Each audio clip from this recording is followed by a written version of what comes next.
Koué!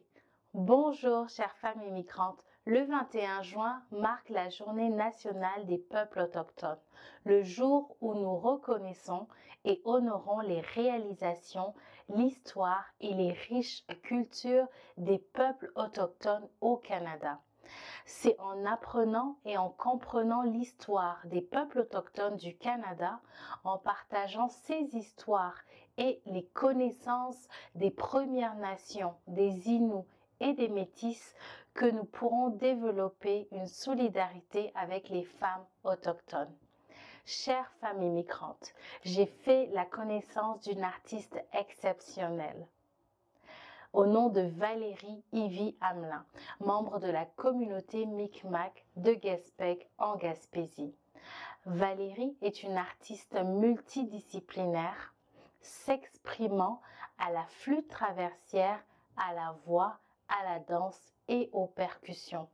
À l'occasion de la Journée nationale des peuples autochtones, elle a spécialement préparé une vidéo pour les femmes immigrantes, les nouveaux arrivants, pour nous permettre de découvrir l'histoire des peuples autochtones et la richesse de leurs traditions.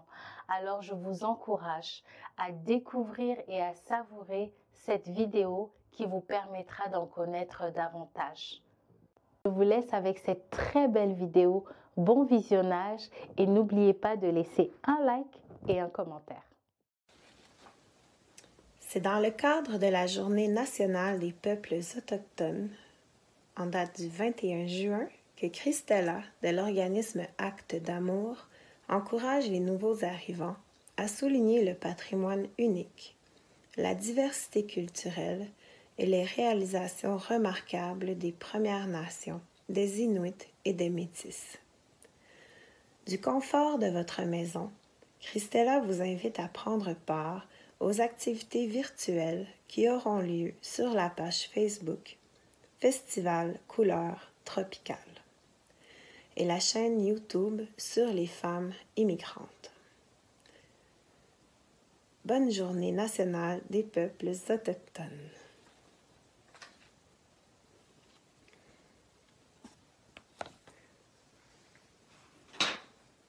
Cuando de, ya, cuando dane.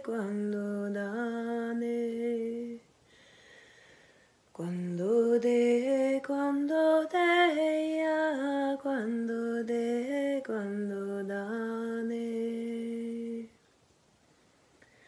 Cuando de, cuando de, ya. Cuando de, cuando dane.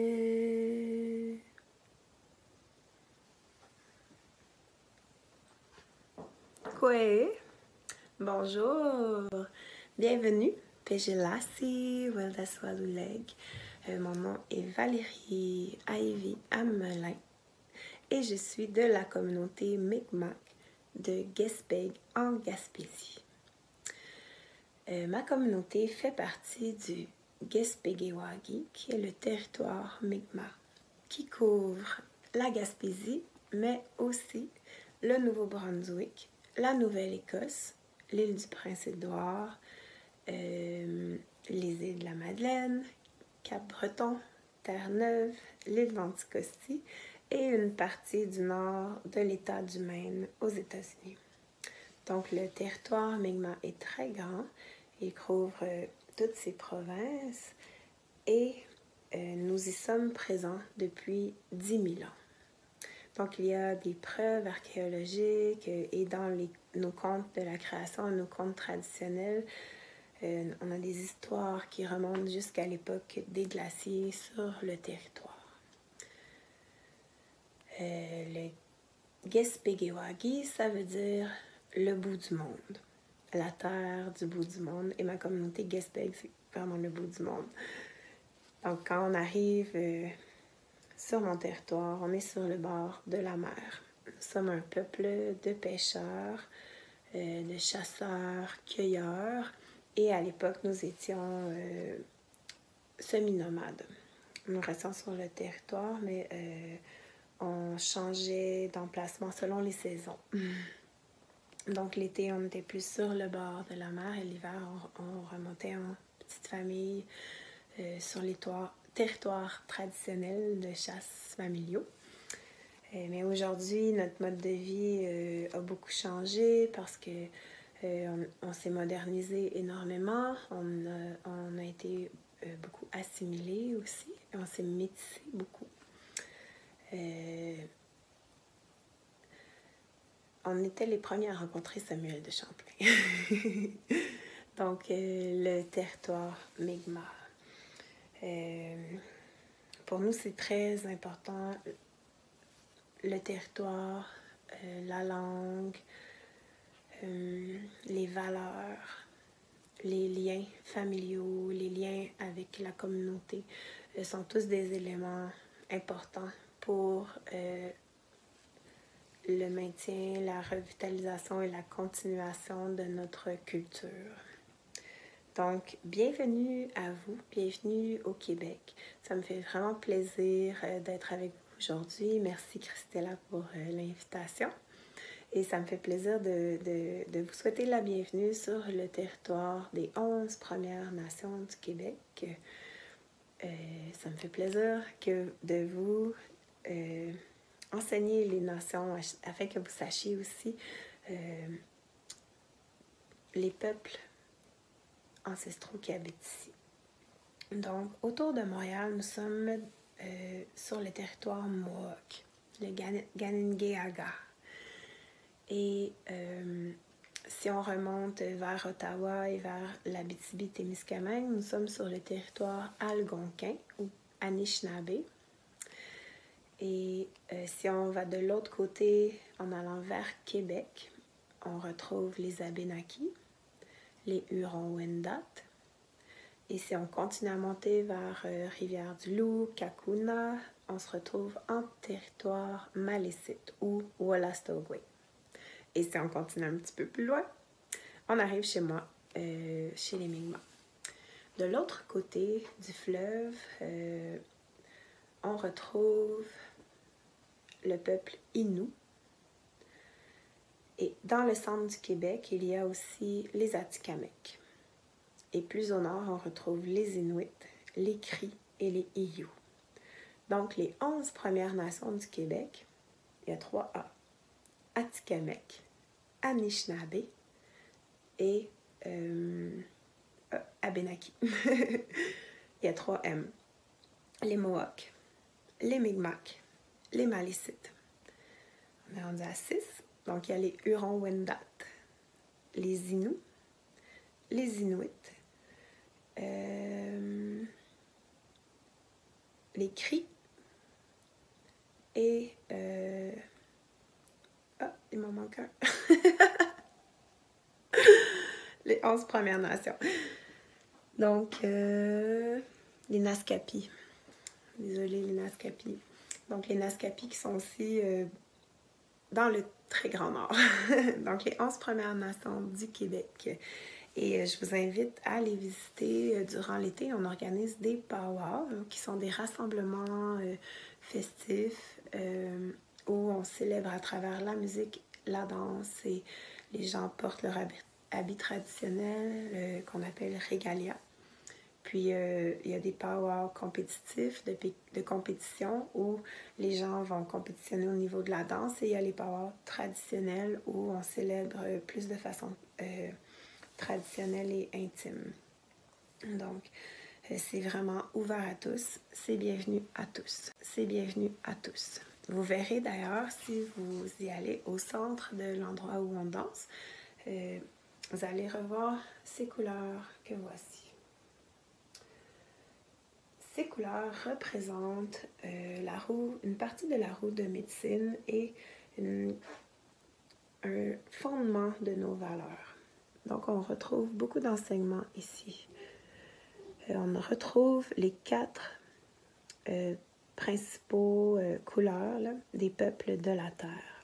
Donc, le rouge, ça symbolise, ça représente les Premières Nations, les peuples autochtones. Blanc représente les Caucasiens, les Occidentaux. Le noir représente les peuples africains et le jaune représente les peuples asiatiques. Et comme vous voyez, chaque peuple a la même grandeur, la même importance. Nous sommes égalitaires. Et on voit que la rencontre des 4 couleurs, donc la rencontre des peuples, ce qui symbolise pour nous que nous formons une grande humanité. Nous sommes tous frères et sœurs, tous enfants du Créateur, et nous formons une grande famille, l'humanité, dans le respect, l'égalité et la justice. On retrouve aussi dans ces 4 couleurs les éléments: l'eau, la terre, le feu et l'air. On retrouve les 4 directions: le nord, le sud, l'est, l'ouest. Donc, je reviens plus tard avec la roue de médecine, qui comporte beaucoup d'enseignements, comme je vous disais. J'aimerais partager avec vous, avant de continuer, un deuxième chant. Donc, j'aimerais partager avec vous le chant Tribute to Native American Women. C'est pas un chant dans ma langue, c'est un chant qui vient qui a été composé par Oulali, qui habite aux États-Unis. Mais j'aime beaucoup ce chant. Il me fait beaucoup de bien, c'est pourquoi j'aime le partager. Et aussi parce que son message, c'est un chant d'honneur pour les femmes autochtones. Mais moi, quand je le partage, c'est pour rendre honneur à toutes les femmes de la Terre et la partie féminine dans les hommes. Donc, ce chant-là, c'est pour honorer la femme, pour vous donner de la force, pour créer une union, une chaîne de femmes qui se tiennent par la main et qui entourent la terre avec bienveillance. Donc, c'est des images qu'on peut se partager avec ce chant. À vous, à chacune d'entre vous, à toi.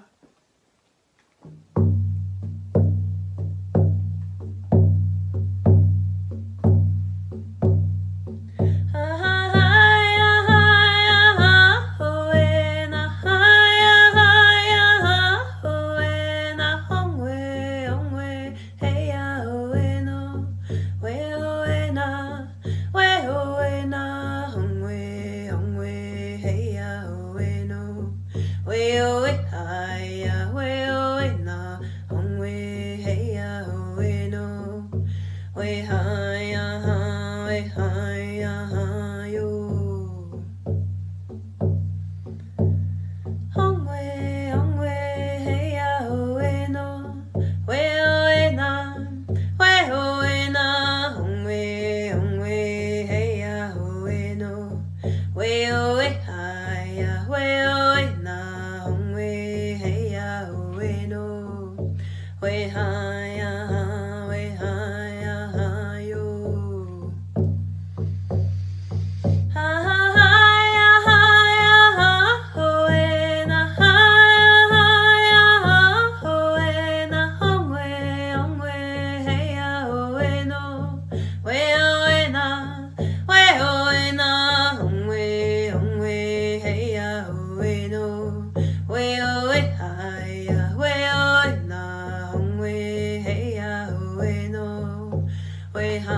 J'espère que vous avez apprécié cette chanson.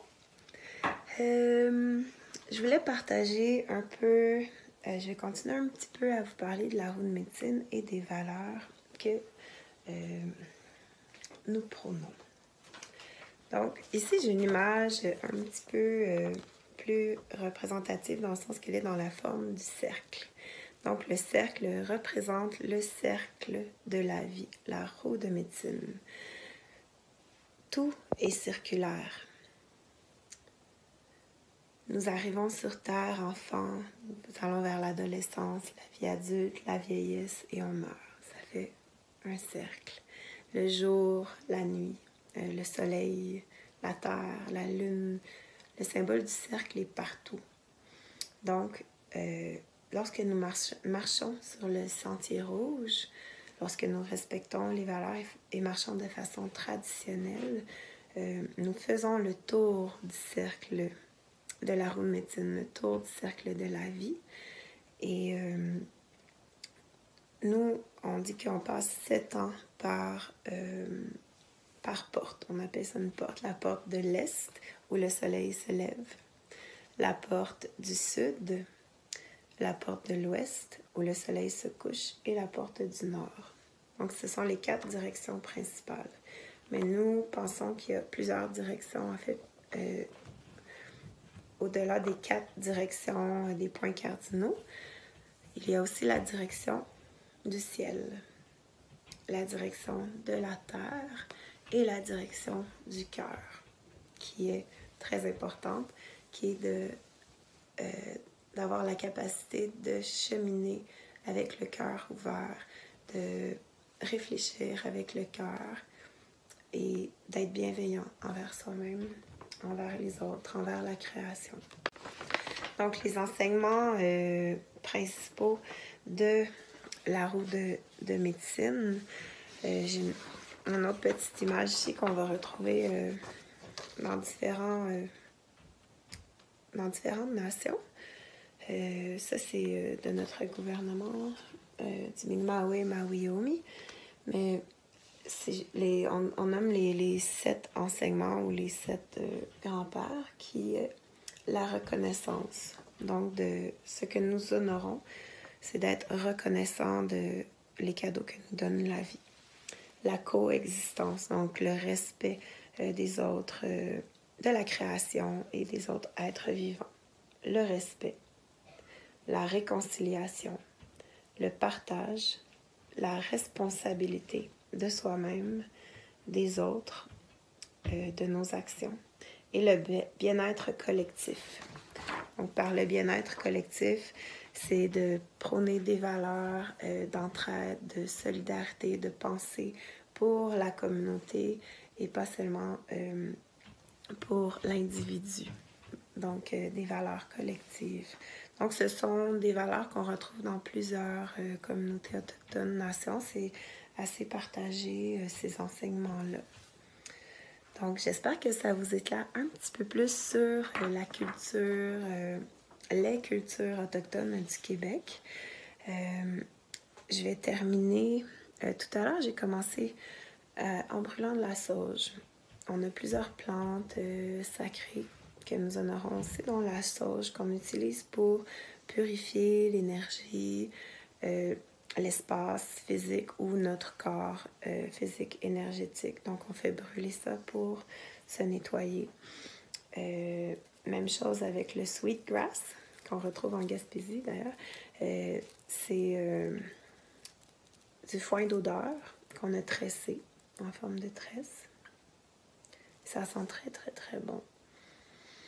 Très bon. Et ça aussi, on le brûle pour purifier l'espace. Les 4 plantes sacrées principales sont la sauge, le sweetgrass, point d'odeur, le tabac et le cèdre. Toutes des plantes qui sentent merveilleusement bon et qui ont plusieurs principes de guérison. Donc, je vais fermer ce partage d'aujourd'hui avec vous avec un dernier chant que j'aime beaucoup qui s'appelle le chant de l'aigle. Donc, pour partager avec vous la médecine de l'aigle.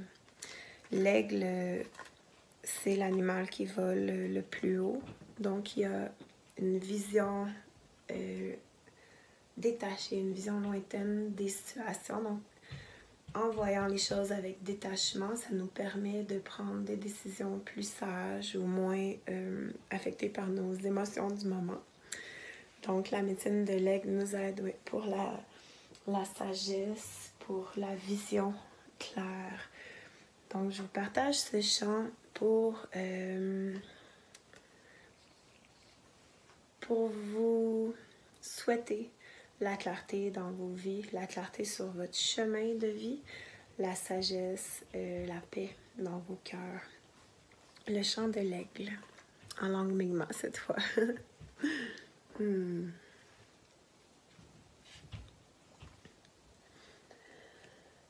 Yo-ho, yo-ho, yo-hane.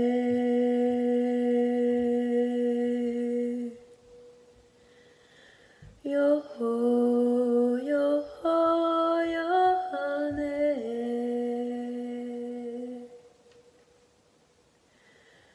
Yo-ho, yo-ho, yo-hane. Yo-ho, yo-ho, yo-hane.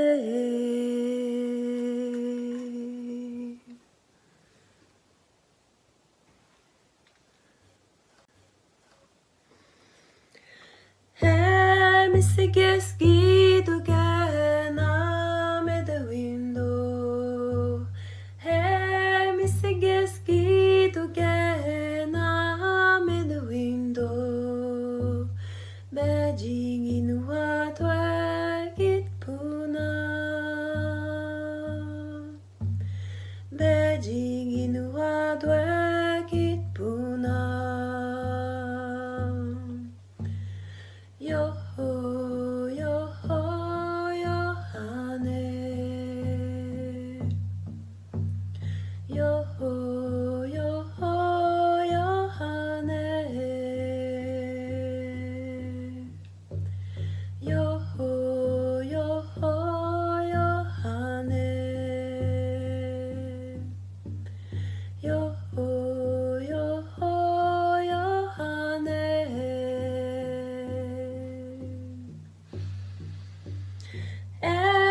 Mr. Geski, to get at the window.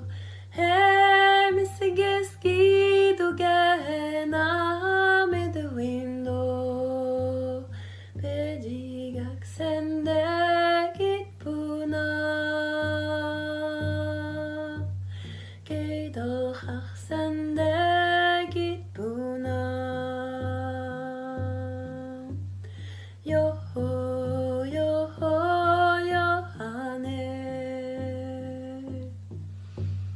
Yo-ho, yo-ho, yo-hane.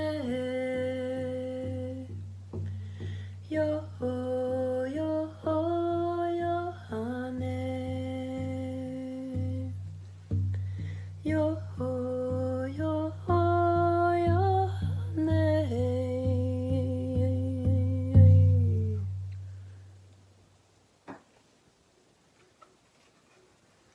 Merci beaucoup. Wela Lynn, Wela Lieg. Merci beaucoup pour votre présence. J'espère que vous avez apprécié les chants et les enseignements que j'ai partagés avec vous aujourd'hui. Je remercie encore une fois Christella et l'organisme Acte d'amour pour l'invitation. Et je vous souhaite une merveilleuse journée nationale des peuples autochtones et un chemin de vie béni, abondant et dans la paix. Donc, bonne journée nationale aux peuples autochtones et merci encore. Voilà, Lynn. À la prochaine!